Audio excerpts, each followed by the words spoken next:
Imagine uma cena não muito incomum em algumas universidades modernas. Um professor cético desafia seus alunos religiosos lhes perguntando se algum deles acreditaria na história do lobo mau e os três porquinhos como sendo um fato real. Você certamente já ouviu falar nesta fábula de La Fontaine, onde três porcos, morando respectivamente em casas de palha, madeira e alvenaria, vencem um lobo mau que tenta devorá-los. Pois bem, teria isto acontecido realmente? Esta seria a indagação do professor. É claro que nenhum dos alunos, nem ninguém em sã consciência, poderia achar que aquilo havia de fato acontecido na história. Afinal, porcos e lobos não falam, não constroem casas, nem podem, com um simples assopro, botar abaixo uma construção de palha ou madeira. É claro que se trata de uma fábula e não de uma história real.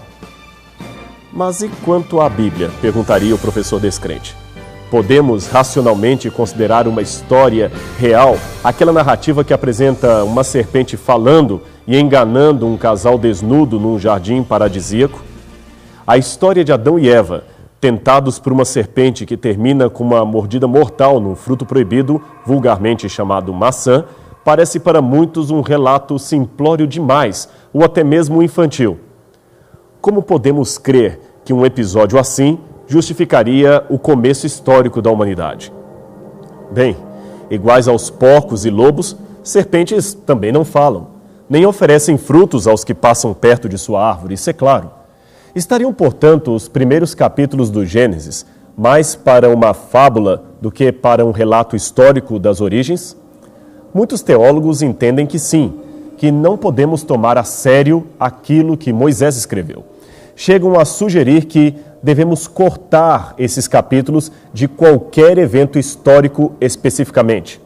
Autores clássicos como C.S. Lewis, autor das famosas Crônicas de Nárnia, e Teilhard de Chardin, um dos mais renomados escritores católicos, chegaram a supor que Adão seria o primeiro exemplar moderno do Homo sapiens, ou uma raça espiritual que se seguiu à cadeia evolutiva.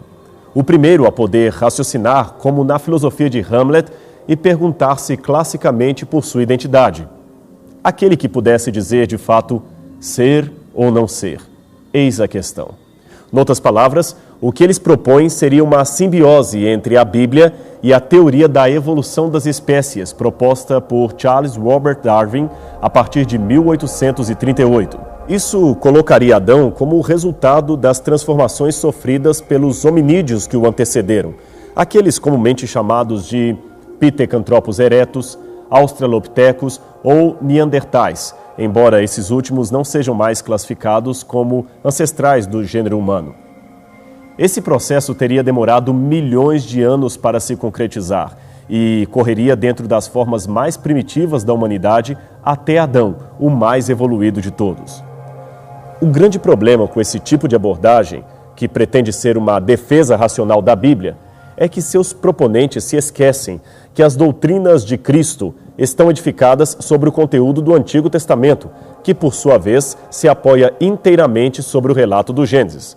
Ora, se a história do Éden não aconteceu de fato, então não houve a queda de Adão, e a humanidade não se encontra contaminada por nenhum tipo de pecado original. Logo, não existe nenhuma transgressão da qual necessitássemos ser redimidos, e a morte expiatória de Cristo não passaria, na melhor das hipóteses, de um martírio sem significado. Embora devamos admitir que a história de Adão pareça um tanto estranha ao senso comum, pois não vemos no mundo real nada que lembre o ambiente edênico que a Bíblia descreve, devemos nos lembrar que até mesmo os melhores advogados não se aventurariam a acusar de mentirosa uma pessoa apenas porque o seu depoimento reflete um fato difícil de acontecer. A história dos processos jurídicos está repleta de casos estranhos e aparentemente improváveis que constituíam a mais pura verdade. Assim, um jurista experiente prefere avaliar de modo neutro tudo o que é dito nos laudos e então buscar fora deles provas ou evidências que deponham contra ou a favor daquilo que foi apresentado. E não há argumento melhor a favor de um depoimento do que o apelo a testemunhas. Há outras pessoas que viram ou ouviram aquilo que se afirmou? Uma pessoa sozinha pode mentir ou até se equivocar descrevendo algo que não aconteceu. Porém, quando um certo número de pessoas, sem contato direto entre si ou com o depoente, afirmam basicamente o mesmo que ele contou, diminuem-se para quase zero as chances de haver um equívoco sistêmico. Ainda que se trate de um relato estranho, ele tem, no mínimo, o mérito da lógica racional e pode realmente ter acontecido no passado. Mas é claro que duas pessoas jamais contam a mesma história ou descrevem o mesmo evento igualmente. Existem contradições não essenciais que são perfeitamente aceitáveis. O importante é que o testemunho se harmonize nas bases que o sustentam. Transferindo para o Gênesis os conceitos que acima apresentamos, pergunta-se: há testemunhas fora da Bíblia que confirmem as bases daquilo que Moisés descreveu?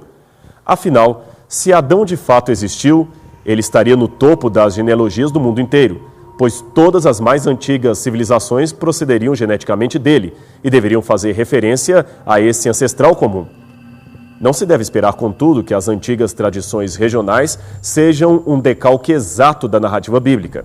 A história nos revela que houve ondas de apostasia em relação à teologia monoteísta, aquela que saiu do Éden.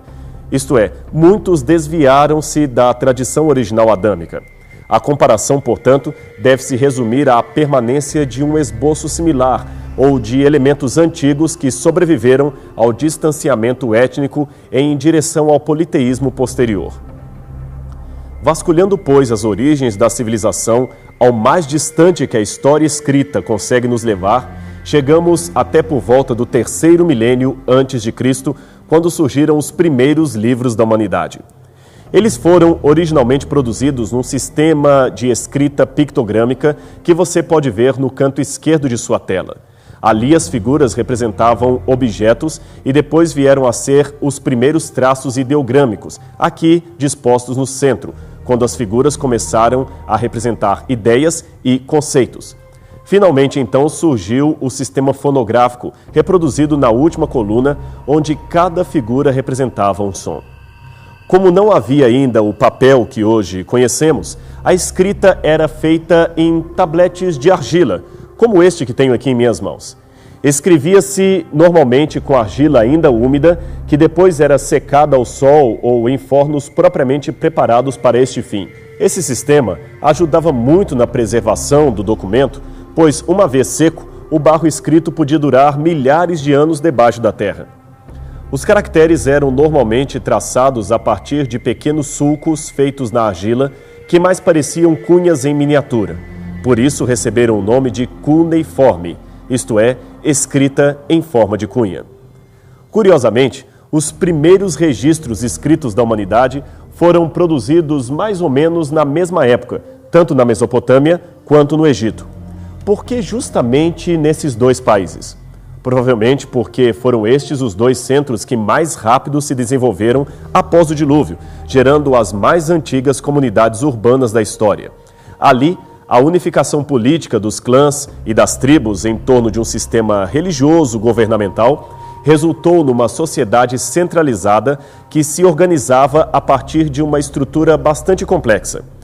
Esse modelo social exigiu em pouco tempo a criação de um sistema de contabilidade e comunicação confiáveis que pudesse servir de referência ao comércio e à repartição dos bens. Assim, passariam ainda mais de 1000 anos entre esse período e a produção do livro do Gênesis. Porém, se a história que ele descreve for verdadeira, devemos obrigatoriamente encontrar a partir daqui as primeiras referências a Adão, já que este seria, de acordo com a Bíblia, o genitor comum de todos os povos.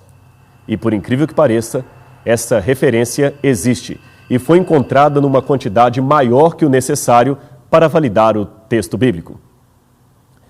Milhares de tabletes cuneiformes, pilares e inscrições foram escavados na região que compreende a antiga Mesopotâmia. Eram recibos, cartas, leis, documentos de propriedade, etc. Alguns tinham por conteúdo listas genealógicas e histórias tradicionais sobre os primórdios da humanidade. Ao avaliá-los, qual não foi a surpresa dos arqueólogos ao perceberem que muitos